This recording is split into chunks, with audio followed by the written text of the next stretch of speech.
إنا أعطيناك الكوثر فصل لربك وانهر إن شانئك هو الأبتر. بارك الله لي ولكم في القرآن العظيم ونفعني وإياكم بما فيه من الآيات والذكر الحكيم وتقبل مني ومنكم تلاوته إنه هو السميع العليم. ربنا آتنا في الدنيا حسنة وفي الآخرة حسنة وقنا عذاب النار.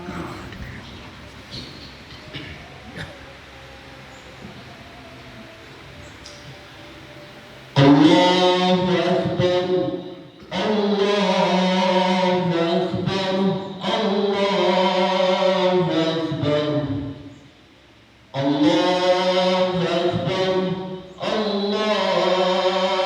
أكبر الله أكبر لا إله إلا الله والله أكبر الله أكبر ولله الحمد. الحمد لله وحده ونسر عبده وعز جنده وحزام الأحزاب وحده. أشهد أن لا إله إلا الله وحده لا شريك له وأشهد أن سيدنا محمدا عبده ورسوله لا نبي بعده.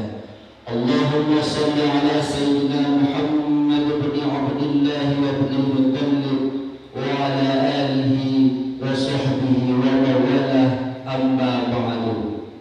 فيا عباد الله اتقوا الله حق تقاته ولا تموتن إلا وأنتم مسلمون. قال الله سبحانه وتعالى في القرآن الكريم: أعوذ بالله من الشيطان الرجيم بسم الله الرحمن الرحيم إن الله وملائكته يصلون على النبي يا أيها الذين آمنوا صلوا عليه وسلموا تسليما. اللهم صل على سيدنا محمد وعلى آل سيدنا محمد كما صليت وسلمت وباركت على سيدنا إبراهيم وعلى آل سيدنا إبراهيم في العالمين إنك حميد مجيد. اللهم اغفر للمسلمين والمسلمات والمؤمنين والمؤمنات الأحياء منهم والأموات برحمتك يا أرحم الراحمين. اللهم أنزل رحمة ونعمة وبركة وشفاعة نبينا مصطفى رسول الله صلى الله عليه وسلم علينا وعلى آبائنا وعلى أهل بيتنا وعلى أهل قرياتنا برحمتك يا أرحم الراحمين. ربنا آتنا في الدنيا حسنة وفي الآخرة حسنة وقنا عذاب النار. عباد الله ولذكر الله أكبر الله أكبر الله أكبر الله أكبر. السلام عليكم ورحمة الله وبركاته. Waalaikumsalam warahmatullahi wabarakatuh.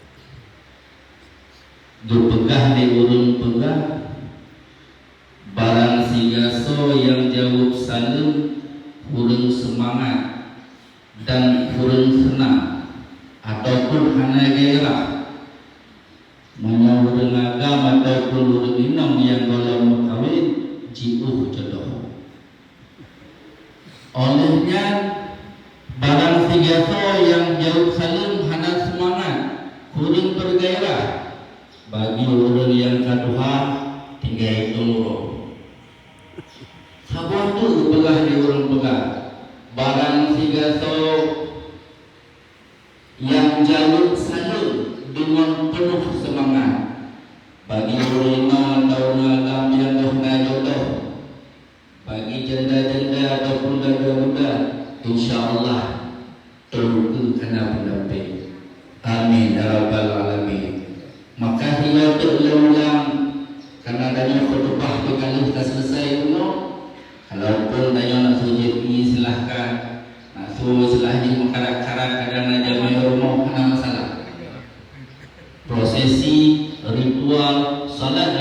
Fatihah hanya selesai.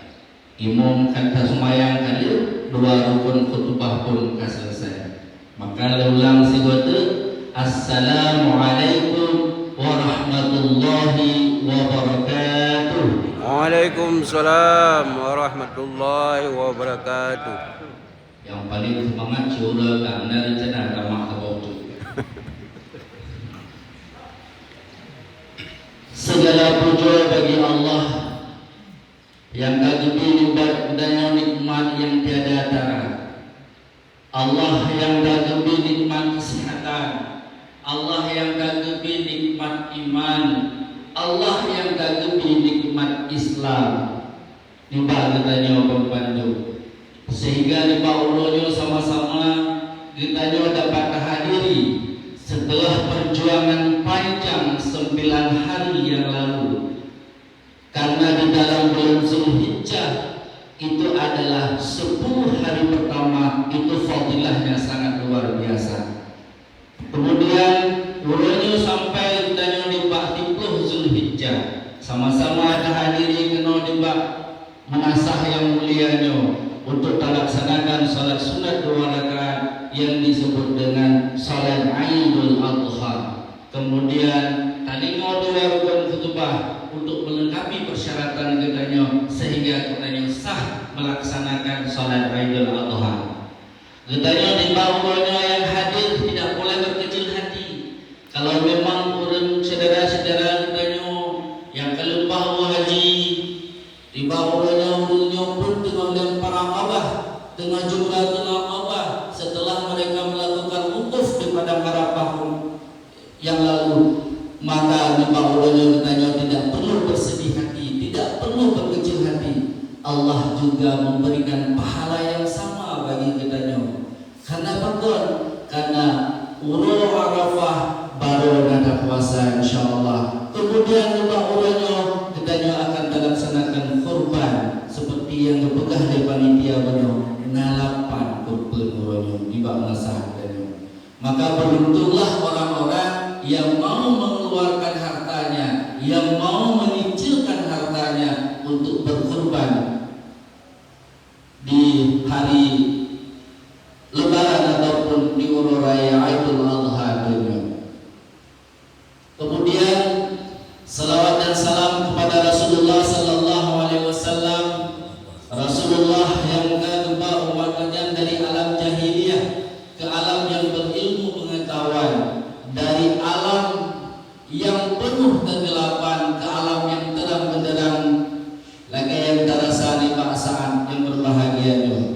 Rasulullah yang berjuang untuk katanya 20 letun makmunayah wa Bandung, 20 letun yang berjuang untuk menegakkan kalimat tauhidnya yang disebut dengan la ilaha illallah Muhammad Rasulullah sallallahu alaihi wasallam. Kemudian kepada para sahabat beliau sekalian, penghormatan kemau pada Imam Syekh menasah kampung itu, kecil kampung itu serta perangkat desa Bandung, bapak-bapak, mak-mak, ayah-ayah, abang-abang, saudara rumah Bandung yang hadir di bawah yang berbahagianya, terkhusus kepada adik-adik yang sudah mau belajar untuk datang ke menasah. Ini merupakan sebuah momentum yang paling indah yang diinginkan oleh Rasulullah sallallahu alaihi wasallam. Memang tanya menasah karena masalah, tanya bukan masjid karena sering kali memakmurkan masjid, jarang kali memakmurkan menasah. Naci ulun tanya orang dosa, tunggu menjodohkan ajak sembahyang jemaah pada menasah nama masjid, badua pahalanya sama aja. Karena konsep di sini adalah di mana tempat didirikannya salat jamaah, bukan tempat yang lain, tapi di mana tempat didirikannya salat jamaah. Tapi baik di rumah tak pedong, mentang-mentang itu tanya nawi nang hiro, nanam hiro tak pedong jamaah di rumah. Baik, yang agam berdoa di bawah nasa. Jadi pada kalau menonton umat, ini merupakan sebuah momen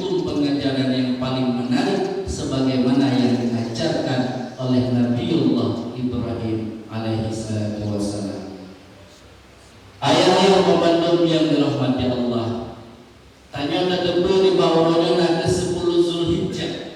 Urung di mana kebebasan daripada ampunan Allah terhadap ditanya Bandung, khusus di urung yang di yang kali wukuf di Arafah, kemudian ditanya yang telah berjuang, ditanya yang masih punya iman kepada Allah, uronyo dan uro pengampunan. Bukan uro raya Idul Fitri mentong pengampunan. Kalau uro raya Idul Fitri leplo uro kepada tempat. Sabun diterjang rinsunya dalam kayu, dalam ember, kemudian dibuka katanya mesin cuci, leplo uro. Tapi katanya di bawahnya Allah tersebut telah mengganti penebusan daripada dosa Nabi Ibrahim tersebut dengan sebuah kipas.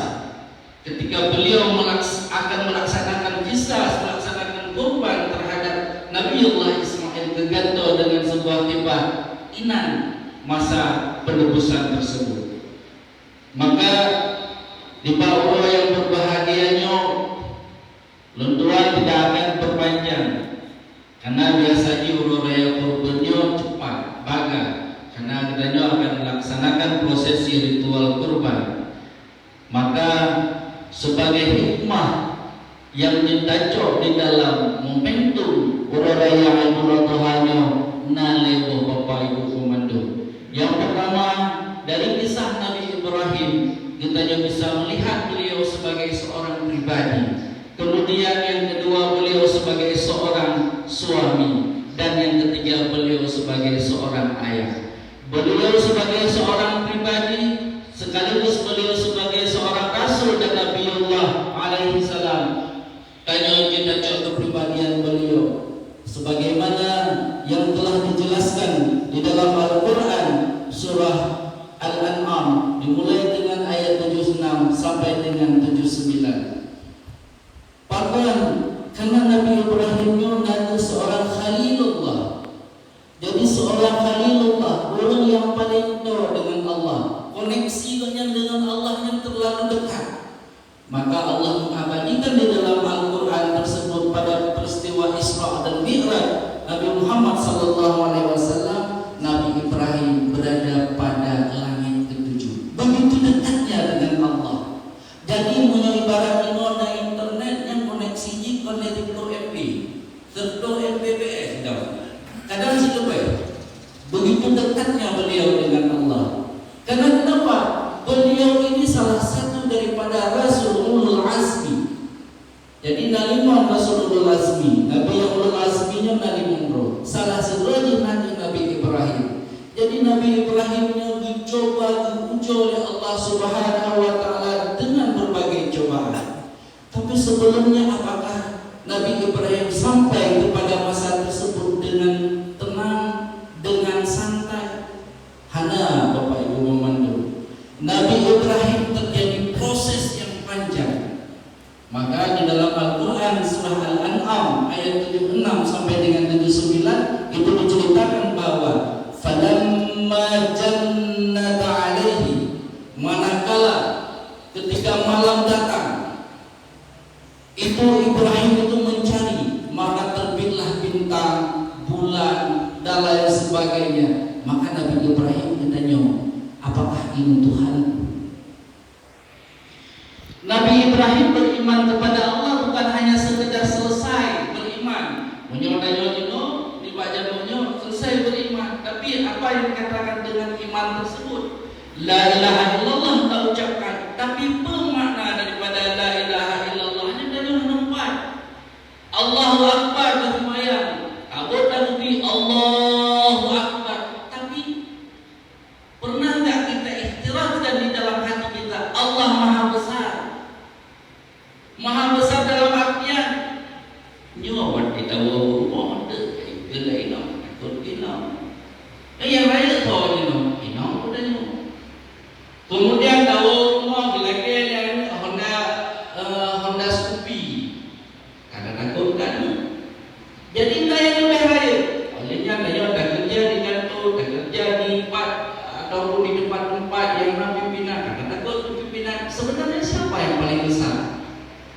kita belum sampai mungkin pada tahap yang demikian. Ketika kita mengucapkan takbir Allahu Akbar, Allah Maha Besar, maka tidak ada yang lain yang lebih besar selain Allah Subhanahu wa Ta'ala. Jelaskan di dalam hati kita semua. Itu harus ditanamkan di dalam hati kita. Maka tidak ada yang lebih besar selain Allah Subhanahu wa Ta'ala. Maka Nabi Ibrahim mempraktikkan tadi. Maka ketika malam beliau melihat ada bintang, kemudian ada bulan, beliau bertanya, apakah ini yang disebut dengan Tuhan? Kemudian wate kabuno, maka gadoh, perlahan-lahan gadoh yang disebut dengan bintang. Karena bintang memiliki bintang tujuhnya bagah, gadoh. Pulau dengan buyur namanya, yang bagah gadoh. Tapi yang bintang dia tu, na bintang sejora, na bintang yang perlahan-lahan gadoh. Maka ketika beliau melihat kebegah Nabi Ibrahim, la uhibbul afilin, saya tidak suka dengan yang terbenam. Maka jika bintang tersebut terbenam, kemudian muncul pula bulan. Oh, mungkin ini yang lebih besar. Mungkin inilah yang disebut sebagai Tuhan. Yang kebegah Nabi Ibrahim. Kemudian begitu beliau melihat bahwa bulan sudah muncul, ternyata menyodatu dan meliput bakaya cahaya bulannya anak bro. Maka kebegah Nabi Ibrahim, bukan ini yang namanya bulan, bukan ini yang namanya Tuhan. Keesokan harinya beliau melihat lagi matahari muncul. Begitu matahari muncul, mungkin inilah yang disebut sebagai Tuhan oleh kaumku. Hadza akbar, kata Nabi Ibrahim. Nyoraya, mungkin dia Tuhan. Karena pada saatnya umat Nabi Ibrahim kesemah madauro, kesemah padong, lebih kesemah yang lain. Maka waktu Nabi madauro umat nyuhaza akbar. Karena cahayanya pun beliau tidak sanggup lihat. Beliau awalnya hampir percaya bahwa matahari itu adalah sebagai Tuhan. Tapi ternyata begitu sore hari matahari terbenam, digantikan dengan bulan. Jadi beliau berpikir dan memahami, jika ini adalah Tuhan, maka dia tidak akan pernah hilang. Jika ini adalah Tuhan, maka ini tidak akan pernah tak pernah tenggelam. Jika ada malam, ada siang, pasti ada yang mengaturnya. Siapa yang mengaturnya? Itulah Sang Khalik, kata Nabi Ibrahim. Maka sampailah Nabi Ibrahim pada sebuah keputusan di ayat surah Al-An'am ayat 70. Inni wajjahtu wajhiya lilladzi fataras samawati wal ardh hanifan muslimau wa ma ana minal musyrikin. Itu kesimpulan Nabi Ibrahim. Inni wajjahtu wajhiya, aku hadapkan wajahku. Tetapi di sini bisa kita maknakan yang lain. Di dalam tafsir Sawi, wajah itu tersebut tunduk.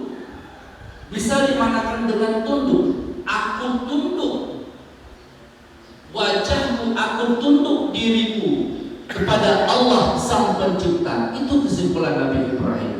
Dan saya wama ada minal musyrikin, dan saya bukanlah golongan daripada orang-orang musyrik. Itu kesimpulan Nabi Ibrahim. Bukankah hal ini juga kita ucapkan di dalam iftitah? Ketika kita salat takbir, Allahu Akbar kabira walhamdulillahi katsira wa subhanallahi bukratan wa asila, dan seterusnya. Apakah itu juga kita bacakan di dalam iftitah kita? Kemudian ketika saudara kita yang berada di haji setelah melemparkan jumrah Aqabah, mereka menghadap ke kiblat. Begitu dilemparkan satu kali, mereka menghadap ke kiblat. Inni wajjahtu wajhiya lilladzi fataras samawati wal ardh, sampai selesai. Begitu juga dengan kita yang berkurban. Begitu kita menyembelih kurban, apakah kita juga melakukan itu? Kita juga melakukan hal demikian. Tak kenyanci, menghikmahkan orang yang berkorban di saat disembelih itu dia ada di sampingnya. Orang yang berkorban wadai kurban sangat disunahkan buat prosesinya. Begitu tunggu imam sudah selesai, nah kemudian langsung menghadap kiblat, bukan inni wajjahtu wajhiya lilladzi fataras samawati wal ard hanifan musliman wa ma ana minal musyrikin. Kenapa? Bahkan harus takutnya model kurban, karena prosesi kurban tersebut adalah memotong daya hewani yang ada di dalam keluarga. Jadi bentuk tak ceritanya membantu. Kemudian Nabi Ibrahim sebagai pribadi begitu beliau terkoneksi dengan Tuhannya, begitu beliau sudah mengetahui bahwa Tuhannya adalah Sang Pencipta, bahwa Allah yang menciptakan bulan, Allah yang menciptakan matahari, Allah yang menciptakan siang dan malam, Allah yang menciptakan makhluk di muka bumi ini, maka beliau langsung mengambil kesimpulan seperti yang kita sebutkan tadi di surah Al-An'am ayat 79. Bapak Ibu yang dirahmati Allah, Allahu Akbar, Allahu Akbar, walillahil hamd. Kemudian hikmah yang kedua dari kisah Nabi Ibrahim di bawah raya Idul Adha, Nabi Ibrahim sebagai seorang suami. Nabi Ibrahim sebagai seorang suami, beliau tidak pernah lepas kewajibannya sebagai seorang suami. Karena katanya di dalam rumah tangga, Pak Rumah, katanya di rumah antara lako dengan bina, suami dengan istri itu adalah seorang partner. Tidak ada yang lebih besar. Bukanlah kau berarti harus lebih panjang dari inong harus main rendah dari lako. Tidak. Memang benar. Ar-rijalu qawwamuna 'alan nisa. Laki-laki itu adalah pemimpinnya kaum perempuan. Suami harus ditaati, tapi kesetaraan di sini juga perlu, artinya partner. Apa yang dilakukan oleh suami itu harus didukung oleh istri. Tapi biada benar. Yang menyalahkan benar yang laki rumahnya nak dukung tanya menjelah-jelah deh. Adik, punya adik yang masalah, jom ini dulu.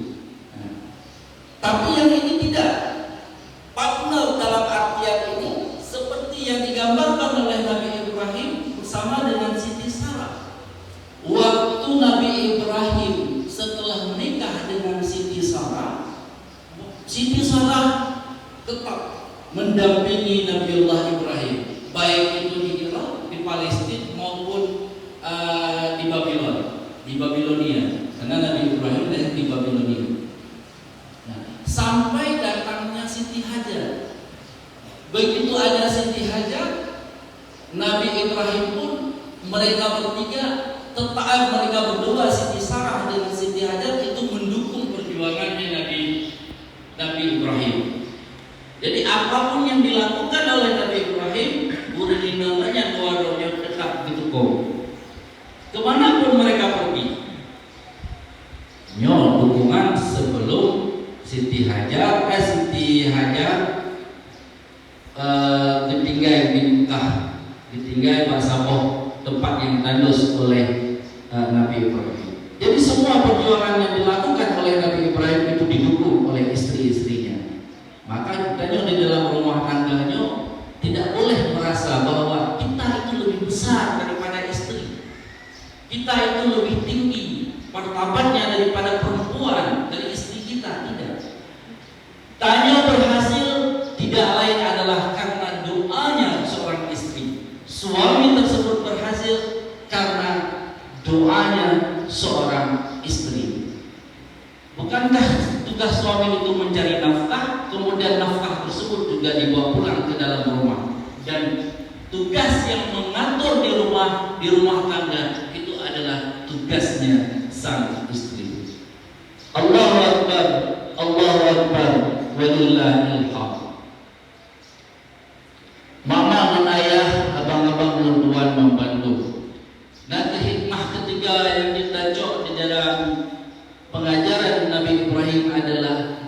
beliau sebagai seorang ayah. Mungkin sudah pasti kita sebagai seorang anak, tapi belum tentu kita sebagai seorang ayah ataupun orang tua. Yang pasti ditanya sebagai seorang anak itu sudah jelas. Tapi sebagai seorang ayah ataupun sebagai orang tua kita belum tentu. Nabi Ibrahim sebagai seorang ayah, beliau tidak pernah absen daripada memantau perkembangan buah hatinya Ismail. Karena pada saat itu Ishak belum ada. Nabi Ishak itu lahir waktu Nabi Ismail, kali prosesi Nabi Ismail. Setelah Nabi Ismail balik, baru lahir Nabi Ishak. Karena pun Ummu Siti Sarah waktunya Arab Seduh tuh. Sedangkan Ummu Nabi Ibrahim lebih kurang menanzil, kemudian baru lahir Nabi Ishak, adik Nabi Ismail. Sedangkan Nabi Ismail ini sudah duluan lahir. Nah, Nabi Ibrahim itu tidak pernah absen daripada memantau perkembangan Nabi Ismail dimanapun beliau berada. Makanya sebenarnya Ibrahim tersebut kalau orang Arab itu disebut sebagai pengembara. Nabi Ibrahim disebut sebagai pengembara. Kenapa? Nabi Ibrahim berada di Irak, Nabi Ibrahim berada di Baghdad, Nabi Ismail dan Siti Hajar itu berada di Mekah. Tapi beliau rajin mengunjungi Ismail, memantau perkembangan tumbuh kembangnya anaknya Ismail. Karena ini buah hati satu-satunya. Dengan siapa dia bermain, apa yang dia lakukan, kemudian siapa temannya, bagaimana lingkungannya.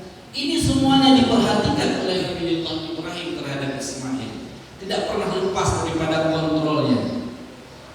Tapi kita sekarang ada nggak yang demikian? Kita menyuruh kerja sibuk siang malam, berdoa bungoh dan juga tajak berangkat waktu bungoh malam, tahu ke malam, tajak bungoh tahu ke malam, anak tanya ketika bermaji. Kemudian kita lupa dengan perkembangan anak. Bapak Ibu yang dirahmati Allah, coba diingat baik-baik.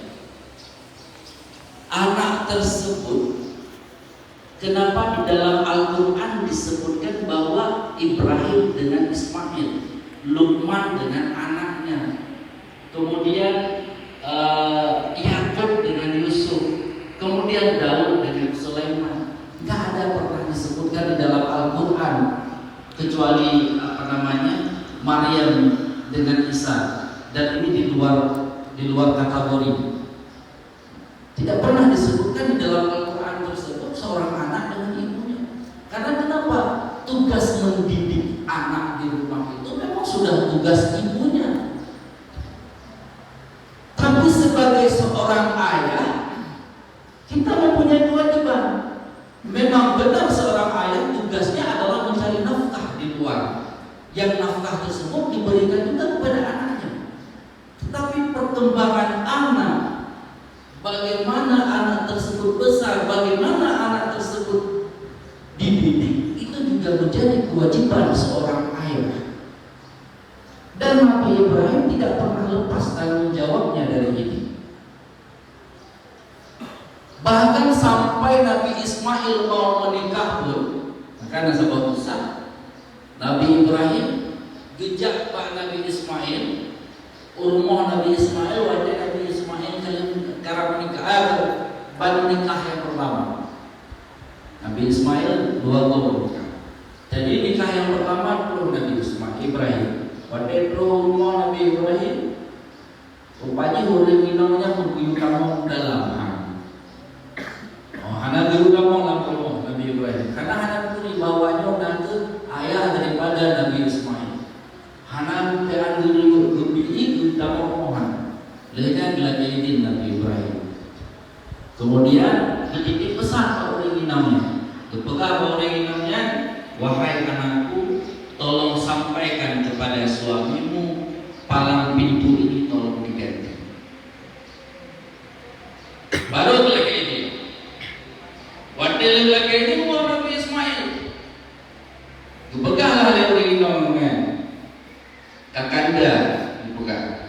Ino nado sudah orang tua mengo ciri-ciri itu. Nah, benar titip pesan. Nah, titip pesan. Kepegalaannya palang pintu rumah nanyo giugan tu. Okey. Nah, kepegalaan yang perlu menona ke ayah lon tuan Nabiullah Ibrahim. Pesannya lon tuan lo giu tinggalkan ron. Giu ceri ron. Pasti sebuah kesalahan yang kalau lewatnya yang anak sesuai dengan tabiat seorang istri terhadap suami, tabiat seorang menantu terhadap yang tua.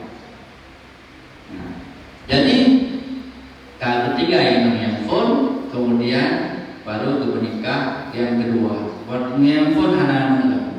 Nah, menikah yang kedua, kejarlah Nabi Ibrahim.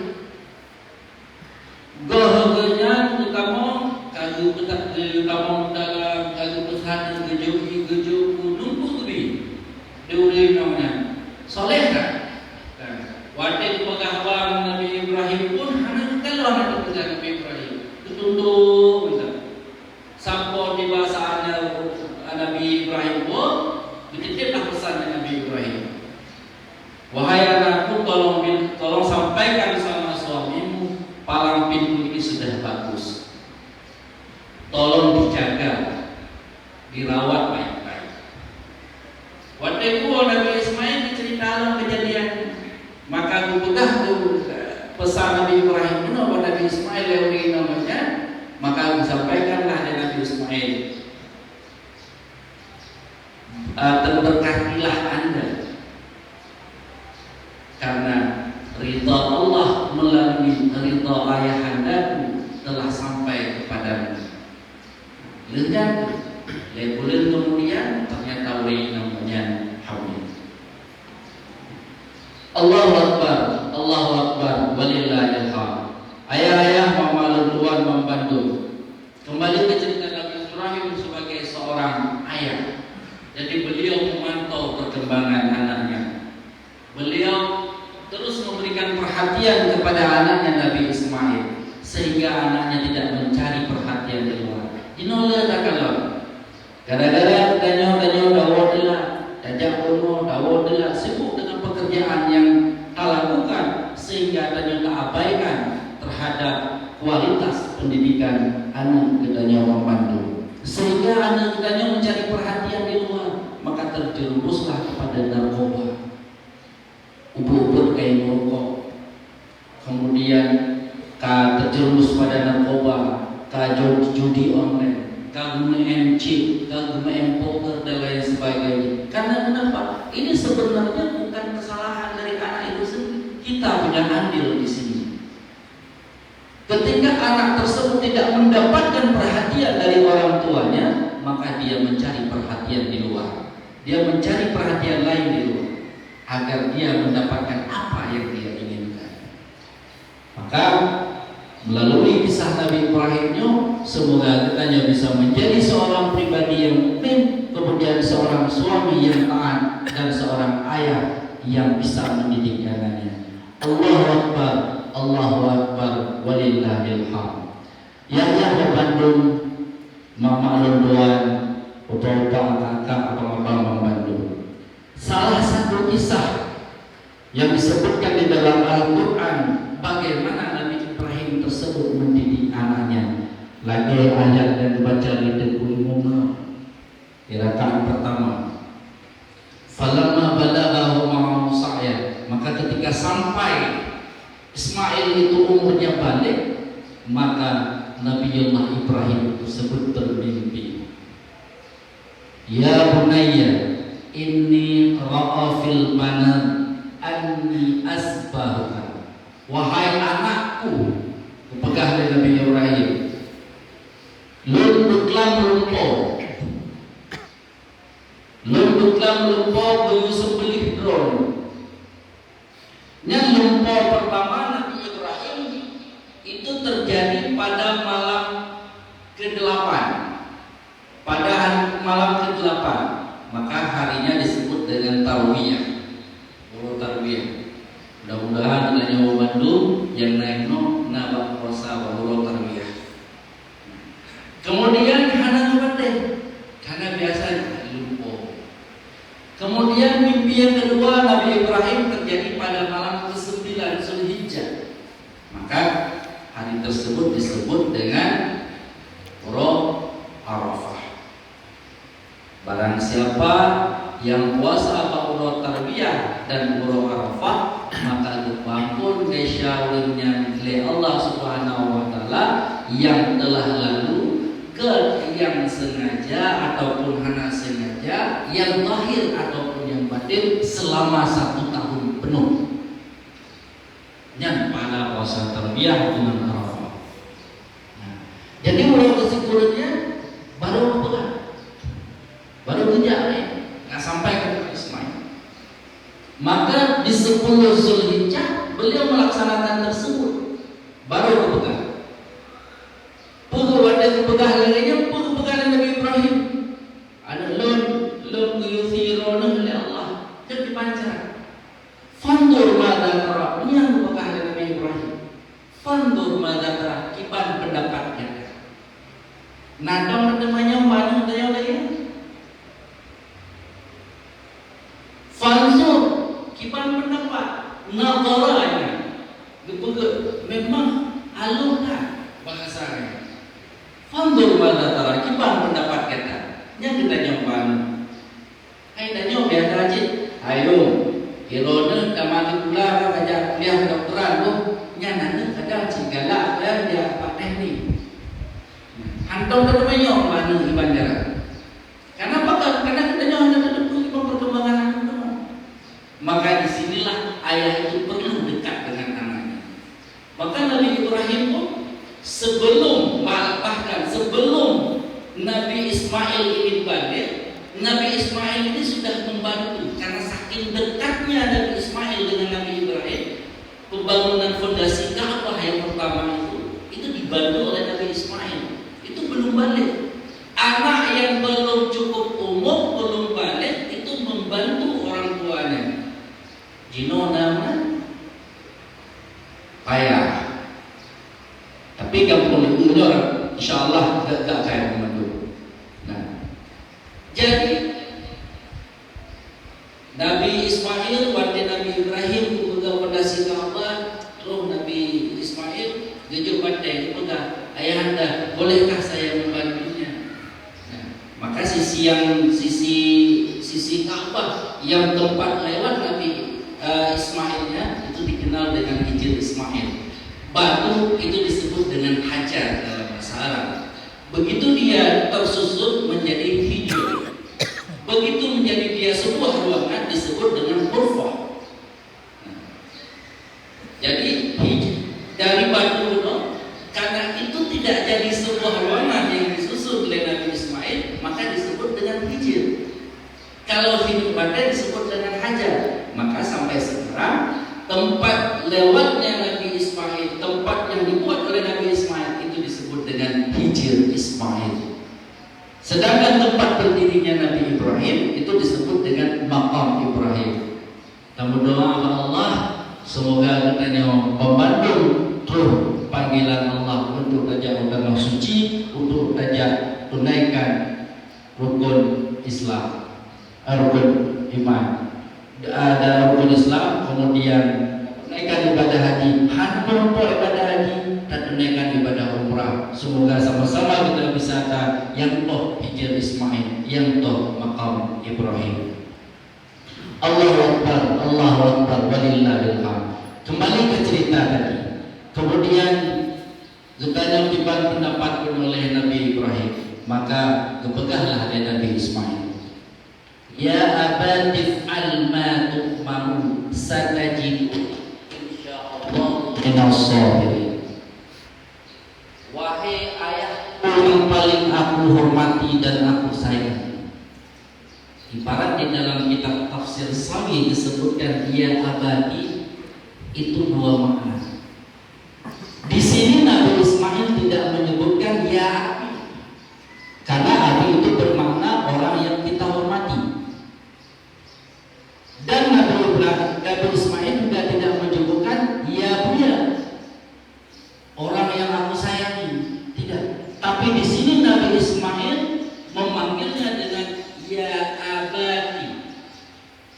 tafsir Sawi ini dua maknanya, yaitu orang yang aku hormati dan aku sayangi. Begitu dekatnya Nabi Ismail dengan Nabi Ibrahim. Ya abatif al-ma tu'maru, kerjakan apa yang diperintahkan olehmu, kerjakan olehmu apa yang diperintahkan oleh Allah. Jika memang itu perintah Allah, laksanakan. Karena mimpi seorang nabi itu bukanlah mimpi bohong, tapi mimpi seorang rasul itu adalah wahyu. Jika memang itu yang diperintahkan oleh Allah, laksanakan. Itu kata Nabi Ismail. Satajiduni, maka engkau akan mendapati aku insyaallahu minas sabirin. Insyaallah maka engkau akan mendapati aku di dalam golongan orang-orang yang sabar. Menang dijawab oleh Nabi Ismail. Nyawa ini no, ada kawin di mahal. Nah, jawaban mana? Ada di mana? Masalahnya ada di mana? Di mana? Pekawin kita pekawin dengan Bang Bakar. Ya, hanam kita peniuh juga. Hai no, ilang pekawin dengan Bang Bakar. Ya, ini anu juga hanam itu yang tahu Bang Bakar pihana pun yang tahu cadarino. Ya. Jadi diskusi, dialog, hiwar di dalam rumah tangga itu sangat diperlukan, baik seorang ayah terhadap anak maupun seorang suami terhadap istri. Suami memang pemimpin dalam rumah tangga, tapi harus diingat bahwa ibu negara itu juga wakil pimpinan di dalam rumah tangga. Kita perlu mendiskusikan sesuatu. Setelahnya maka disembelihlah Nabi Ismail oleh Nabi Ibrahim, tetapi dia diganti oleh Allah Subhanahu wa taala melalui perantara malaikat Jibril dengan sebuah kipas yang berwarna putih. Maka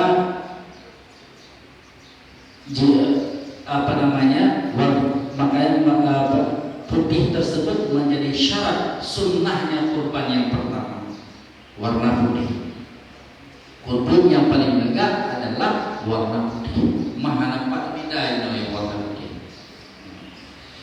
Bapak Ibu semuanya yang dirahmati Allah, Allahu Akbar, walillahil hamd. Mungkin kita coba kalau bahwa kisah tersebut hanya sebatas itu, padahal ada 3 hal yang dapat dipelajari dari kisah kurban tersebut. Yang pertama adalah sebelum Nabi Ismail tersebut disembelih oleh ayahnya Ibrahim, beliau mengucapkan, wahai ayahku yang aku sayangi dan aku cintai dan aku hormati, tolong buka bajuku, buka baju terluarku, kemudian tolong melipat bagian untuk menuju ke mak yang dulu sebagai anak mak yang tabur yang paling menurut saya, tolong tunjuk sehingga koknya tidak sedih lulu.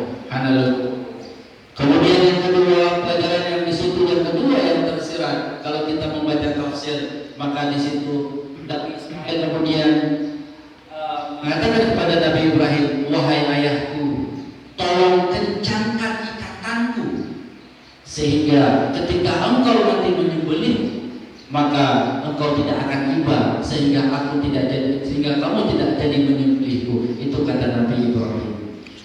Kemudian yang ketiga, wahai ayahku, tolong tajamkan pisaunya sehingga aku tidak merasakan sakit saat engkau gores leherku, dan tidak akan tiba pihaknya sehingga membuat dirimu tidak jadi menyembelihku. Dan inilah yang jadi sunnah di dalam kurban. Warna putih, kemudian kencangkan ikatannya, kemudian tajamkan pisaunya. Itu menjadi sunnah yang harus dilakukan oleh kita di dalam melaksanakan kurban, karena kurban tersebut menjadi penebus dosa kita. Kalau misalnya kurang cadaran tanya yang dihaji ganjang kurban,